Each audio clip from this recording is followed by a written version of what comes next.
के पाठक साहब लगातार उन प्रयासों में है कि बिहार की जो बुनियादी सुविधाएं हैं बौखलाहट में है, पूरी तरह से घबराहट में है और उस दिशा में लगातार प्रयास कर रहे हैं।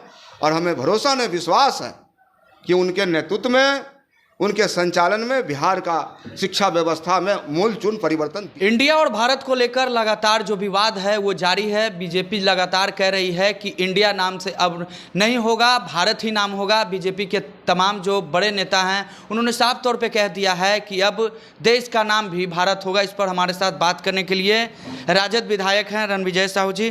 कैसे देखते हैं इसको? आखिर भारतीय जनता पार्टी के नेता भारत और इंडिया के बीच में क्यों उलझे हुए हैं? वो देश के सत्ता में है और जनता ने उन्हें काम करने का मौका दिया। 10 वर्षों से सत्ता में है। अब जनता को वह बताने का काम करेंगे उन्होंने क्या वादा किया था। क्या एक भी वादा को उन्होंने पूरा करने का काम किया? देश में जिस प्रकार से उन्माद फैला के लोगों को हिंदू मुस्लिम मंदिर मस्जिद हिंदुस्तान और पाकिस्तान के नाम पर, धर्म के नाम पर बंटवारा करके और राजनीति करने का आज तक उन्होंने काम किया है। और देश है और बिहार है। और निश्चित रूप से अब मुद्दों की बात हो।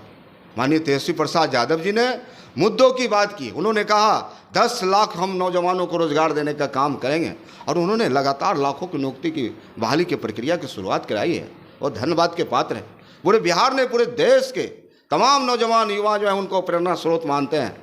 और हमें लगता है कि अब इसी मुद्दे पर बिहार चलेगा और देश भी इसी मॉडल पर दौड़ेगा। G20 की जो बैठक हो रही है उसमें जो इनविटेशन पत्र गए थे उसमें पार्लियामेंट ऑफ इंडिया नहीं, पार्लियामेंट ऑफ भारत गया था। आप इसको कैसे देखते हैं? बौखलाहट में है, पूरी तरह से घबराहट में है। इंडिया का नाम जब से महागठबंधन तमाम विपक्षी एकता के लोग रखने का काम किए तब से वह लोग घबराए हुए हैं, जमीन खिसक चुकी है। आखिर किन मुद्दों पर जनता के बीच जाएंगे? जनता तो खोजती है, बिहार पूछता है, नौजवान नौकरी मांगता है, नौजवान सवाल करता है और इनके पास कोई जवाब नहीं। यह देश बापू का है और यहाँ 4 संतान है, हिंदू मुस्लिम सिख ईसाई, और लेकिन तोड़ना चाहते हैं। कौन लोग हैं? धार्मिक उन्माद के नाम पर, मस्जिद के नाम पर, मंदिर के नाम पर तमाम भारतीय जनता पार्टी और एनडीए के लोग ने राजनीति करने का काम किया है। लेकिन देश जो कर्नाटक ने मैंडेट देने का काम किया है वही मूड बिहार और देश का है। और हमें लगता है भाजपा के जाने का समय अब हो गया है और बिहार और देश के लोगों ने मन बना लिया है कि 2024 में पूरी तरह से भाजपा और एनडीए का विदाई तय होगा। शिक्षा विभाग के अपर मुख्य सचिव हैं के पाठक, को नए नए लगातार फरमान लाते रहे हैं।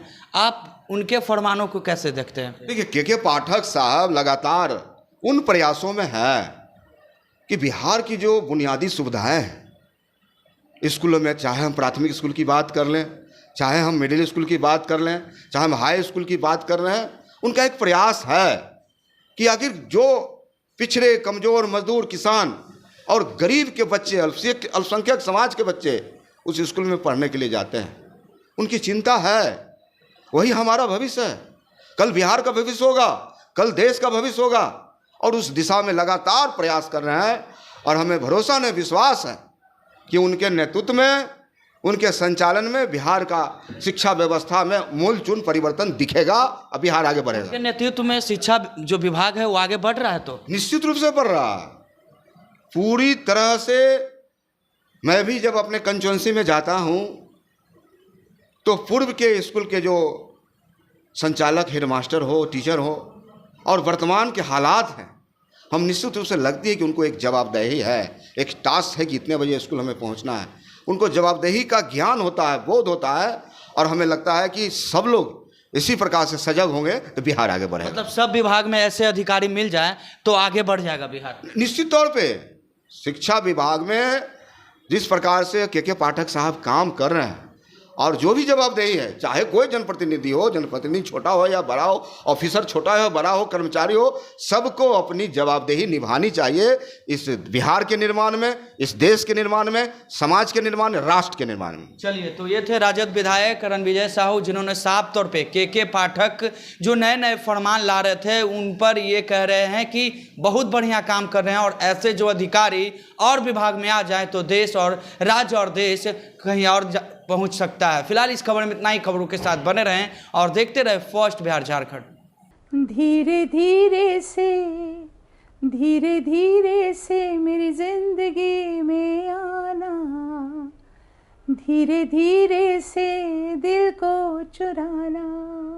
नमस्कार, मैं अनुराधा पौडवाल 26 नवंबर को पैनोरामा स्टार सीज़न 6 के कार्यक्रम में पूर्णिया बिहार आ रही हूँ। मुझे पैनोरामा ग्रुप के निर्देशक संजीव मिश्रा जी ने बुलाया है, तो हम सब मिलते हैं पैनोरामा ई होम्स में शाम 7 बजे। नमस्कार। ये लो, मुंह मीठा करो। आज मैंने अपना जॉब छोड़ दिया, अब हम पूर्णिया वापस जाएंगे। जॉब छोड़ दिया है? मतलब ये घर कैसे चलेगा? हम करेंगे क्या? और माँ बाबूजी क्या बोलेंगे? इसलिए मैं एक और मिठाई का डब्बा लाया। अपने बिजनेस के लिए लोन अप्रूव हो गया। अरे लोन अप्रूव हो गया वो तो ठीक है, लेकिन पूर्णिया में हम रहेंगे कहाँ? अपना घर भी तो नहीं है वहाँ। इसलिए तो एक और मिठाई का डब्बा अलग से लाया हूँ। हमने पूर्णिया में घर ले लिया है, पूर्णिया के ई होम्स पैनोरामा में। पूर्णिया में पैनोरामा ग्रुप लेकर आए हैं ई होम्स पैनोरामा।